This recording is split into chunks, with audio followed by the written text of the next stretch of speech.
안녕하세요. 금요사건 파일 디바제시카입니다. 지난 여름 블랙박스가 공개되면서 전 국민을 분노하게 만든 사건이 있었죠. 기억하시나요? 죽으면 내가 책임진다고!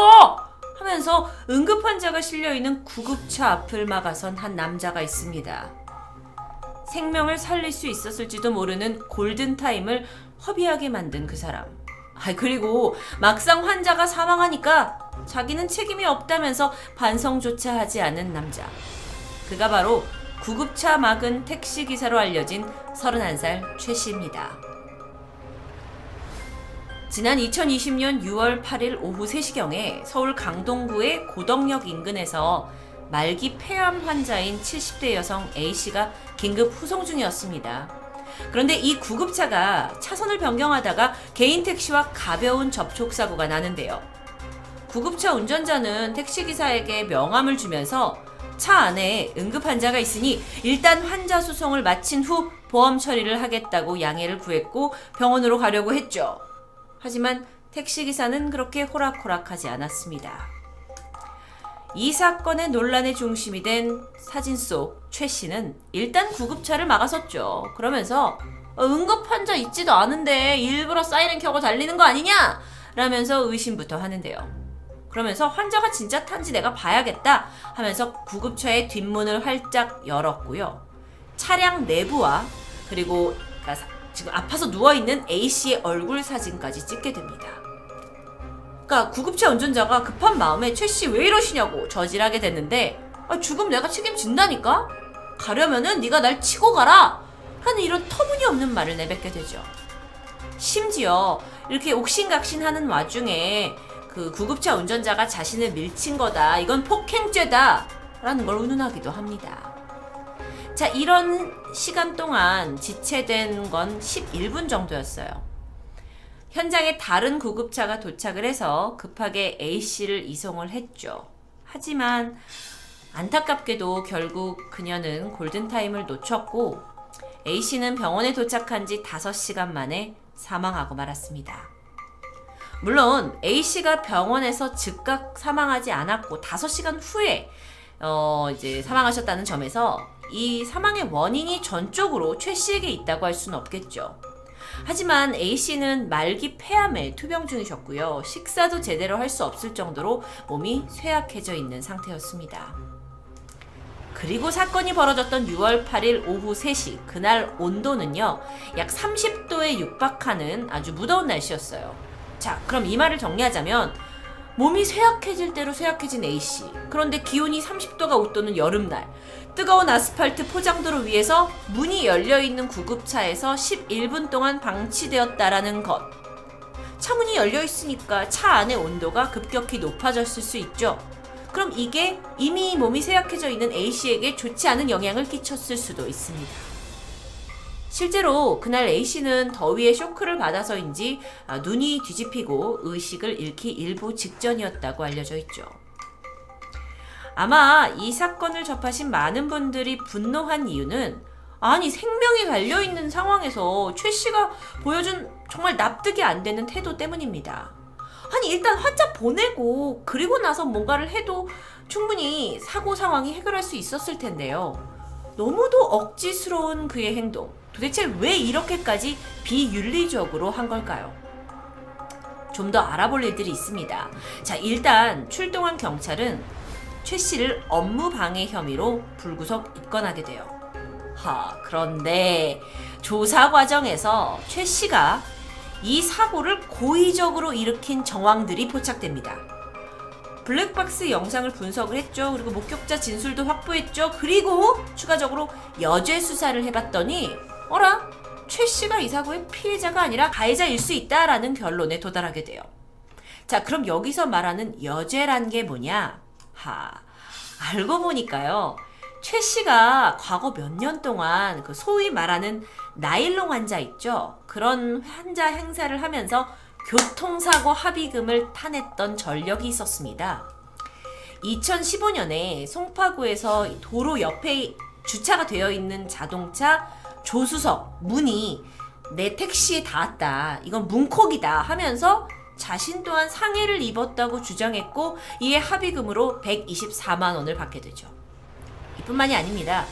2016년에는 용산구에서 전세버스를 운전하고 있었는데 앞에서 끼어들기를 했던 승용차를 고의로 들이받아요.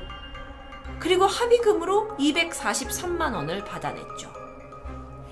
그래서 이런 식으로 얼마나 받아냈냐 보니까 6년 동안 2천만 원에 달하는 합의금을 받아낸 전적이 있었습니다. 이런 여죄들은 최 씨가 상습범이다라는 걸 입증하는 증거였고요. 그렇다면 이번 사고도 고의적으로 일으켰다는 경찰의 추정에 근거가 될 수 있겠죠. 나쁜 놈이에요. 그런데 사고가 난 지 한 달 만인 7월 3일 사망한 A씨의 유족들이 최 씨에 대한 강력 처벌을 원한다는 국민청원글을 올리게 되는데요. 그러면서 이게 더 알려졌고 비난 여론이 극에 달했죠. 근데요, 이렇게 국민들이 많이 화가 났는데도 불구하고 사실상 최 씨에게는 업무 방해 혐의 이거 외에는 다른 죄를 제대로 적용할 수가 없었다고 해요. 그러니까 분명 이 사건은 가벼운 처벌만 받고 풀려날 것이다 라는 점을 유족들이 우려하고 있었습니다. 한편 경찰 조사가 진행되던 중에 최 씨의 보험 기록에서 이번과 상당히 유사한 사고 전력이 발견됩니다. 2017년에 어떤 일이 있었냐면은 갓길로 막 가고 있던 사설 구급차를 고의적으로 들이받았어요. 그러면서도 아니 응급환자가 없는데 왜 사이렌 켜고 운행을 하냐 하면서 50만 원을 주지 않으면 민원을 넣겠다고 운전자를 협박했던 거죠. 근데 이때 운전자가 응하지 않아요. 그래서 돈은 받아내지 못했던 것으로 밝혀집니다. 아주 상습적인 악질이었어요. 그러다가 이번에도 똑같은 수법으로 구급차를 협박해서 돈을 타내려고 했던 것 같죠. 근데 이번엔 실제로 뒤에 응급환자가 타 있었어요. 게다가 몇 시간 후 그녀가 사망까지 하게 되면서 덜미가 잡혔던 겁니다. 이후 경찰은 모든 정황을 참작을 했고 최 씨에게 고의 사고 혐의를 추가로 적용하게 됩니다. 자, 그렇다면 이제 사이다 같은 판결을 받을 수 있을까요? 7월 24일이었어요. 최 씨는 영장 실질 검사를 받기 위해서 법원에 출석했습니다. 바로 이 모습이죠. 그리고 취재진들이 막 다가가서 아니 환자가 다가가면 책임진다고 하셨는데 어떻게 책임질 겁니까? 라고 질문하게 되는데요. 그가 이렇게 대답합니다. 무슨 말 하는지 모르겠다. 대답을 회피했어요. 또 다른 취재진이 물었죠. 유족들에게 하고 싶은 말이 없습니까? 라고 질문했는데 여기서 뭐? 하면서 버럭 소리를 지르고 약간 욱하는 모습을 보이기도 했죠. 이런 걸로 봐서 전혀 반성의 기미가 없는 것 같기도 한데요. 그리고 24일 당일 최 씨는 즉시 구속됩니다. 휴, 우리가 바랬던 결말일까요? 그런데 아셔야 할 게 있습니다. 최 씨가 과거 상습적인 보험 사기 행각이 있고 또 거센 비난 여론도 있었죠. 그런데도 불구하고 현행법상 실제로 그가 받을 수 있는 처벌 수위가 그렇게 세다고 할 수는 없어요. 그래서 과연 어떤 판결을 받았냐? 바로 지난달인 10월 21일 최 씨는 1심 재판에서 특수폭행, 특수재물손괴, 업무방해, 사기, 보험사기 방지특별법 위반, 공갈미수까지 6개 혐의로 징역 2년형을 선고받았습니다.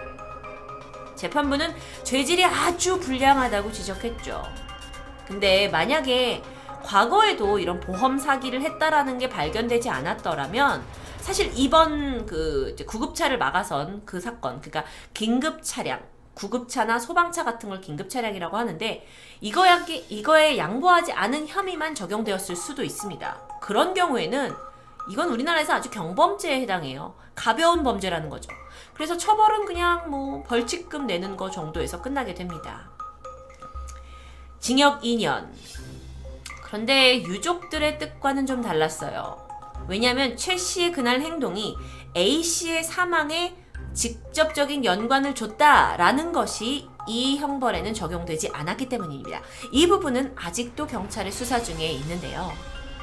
자, 그런데 여러분, 이 사람 참 대단해요. 최 씨의 뻔뻔한 행동은 재판 이후에도 이어졌습니다. 자신에게 내려진 형량이 너무 무겁다고 생각한 거예요. 그래서 항소를 한 거죠. 아니, 죽으면 책임지신다면서요. 그렇게 당당하게 말하셨잖아요. 그런데 정작 법이 이렇게 처벌을 하니까 피하려 피하려는 아주 파렴치한 모습을 보여줬죠. 이에 대중도 분노했습니다. 또 법정에서 사실 어떤 분들은 이제 아니 그럼 사망에 대해서는 어떻게 책임질 거냐, 거기에 대해서는 형량이 2년이라는 게 말이 안 되지 않냐 하면서 분개했습니다. 자, 그러면서 나오게 된 게 뭐냐면 혹시 추가 조사를 통해서 그에게 미필적 고의에 의한 살인죄 적용이 가능한지 의문이 제기되었죠. 미필적 고의에 의한 살인죄라는 건요, 그 행동이 살인을 유도했는지를 판단하는 게 중요합니다. 그러니까 핵심은 이 살인을 위해서 의도적으로 행동했냐 아니냐라는 문제예요. 근데 이게 죄의 적용 기준이 아주 까다롭습니다. 근데 까다로운 만큼 한 번 적용이 된다면 유죄 판결을 받을 가능성이 높은 죄죠. 그걸로 유명한 사건이라고 하면 제가 얼마 전에 소개한 금요사건 파일에서 이윤상 군 유괴 사건을 다룬 적이 있었는데요. 범인이 아이를 납치해서 결박했는데 건강 상태가 악화돼서 사망할 수도 있다라는 것을 알면서도 방치하고 나가버립니다. 그래서 여기에 미필적 고의적 살인이 인정됐어요. 그래서 1982년에 사형이 선고됐죠. 살인죄예요, 명백한. 이뿐만 아니라 최근에도 있었습니다. 사진만 봐도 아시는 분들 있을 텐데요. 동거남의 아들을 7시간 동안이나 여행용 가방에 가둬서 숨지게 한 40대 여성에게 이 미필적 고의성 살인죄가 인정이 돼서 그녀는 징역 22년을 받기도 했죠. 자, 물론 최 씨의 죄가 그렇게까지 인정되기까지는 긴 시간 동안 재판부의 판결이 있을 듯 합니다. 하지만 충분히 검토가 가능한 이야기예요. 그 이유가 왜 그러냐면 분명 블랙박스가 남아있잖아요. 구급차 내부에 환자가 있다라는 걸 알고도 그걸 무시했어요. 그걸로 인해 도착이 지연됐고 그리고 또 사망까지 했죠. 그래서 이 블랙박스 영상과 상황들이 다음 판결에서 아주 중요한 요소일 듯 합니다. 여러분 생각엔 어떠세요? 과연 최 씨에게 살인죄가 적용될까요? 그리고 적용되는 것이 맞는 걸까요? 이 사건은요, 정말 저도 블랙박스를 몇 번이고 돌려봤을 만큼 많은 분들이 관심을 가져줬고 지금까지 70여 명 이상의 동의를 얻었습니다. 청원에서요. 그러다 보니까 경찰청 측에서도 다시는 이런 비극이 없도록 긴급 자동차, 그러니까 소방차나 구급차 관련해서 법을 좀 개정해야겠다라는 계획을 발표했죠. 근데 이번 사건을 통해서 알 수 있듯이 이런 긴급 자동차가 신속하게 이동하는 건요, 생명이 달린 아주 필수적인 요소입니다. 구급차 외에도 소방차가 이제 옆에 있는 이제 불법 주정차된 차들 때문에 제 시간대에 불을 끌어가지 못하는 상황도 우리 많이 봤잖아요. 그래서 경찰청은 이런 최 씨같이 고의성을 가지고 구급차나 소방차를 방해할 경우 이건 벌금 정도가 아니라 사법 처리를 받을 수 있도록 제도를 개선하겠다라고 말하는데, 저는 사실 이 부분에 전적으로 찬성하고 있습니다. 물론 이게 너무 가혹한 게 아니냐라고 생각하시는 분들도 있을 수 있죠. 법을 개정하겠다는 발표, 이게 지체되지 않고 빨리 움직임을 시작해서 제2의 악질을 보지 않는 사회가 되었으면 좋겠습니다. 아직도 과제는 남아있어요. 최 씨가 최종적으로 살인자인지 아닌지를 증명하는 데는 아마 많은 시간과 어려움이 있을 겁니다. 윤리적으로 봤을 땐 마땅히 비판받을 만하죠. 하지만 살인자로까지 볼 수 있느냐라는 의견도 있었습니다. 그리고 그 부분은 사법부의 몫으로 남아있죠. 부디 현명한 결정이 나왔으면 하는데요. 무엇보다도 갑작스럽게 소중한 가족을 떠나보내게 된 A씨의 유가족들에게도 위로의 말을 전하고 싶습니다. 금요사건 파일 디바제식합니다.